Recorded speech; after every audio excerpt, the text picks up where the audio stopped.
আমি বাড়িতে ঢুকছি এখন, আমি বাড়িতে ঢুকছি। আমার মাসি ফোন করেছে, ফোন করে বলছে টুম্পা কোথায়। আমার বউকে সবাই টুম্পা বলে ডাকে। টুম্পা কোথায়?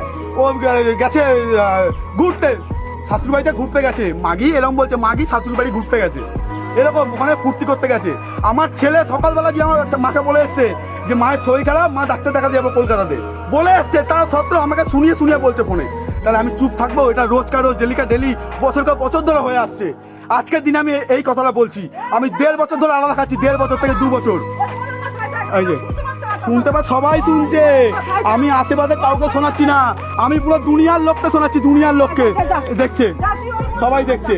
ওই যে ওই যে ওই যে দেখো দেখো দেখো।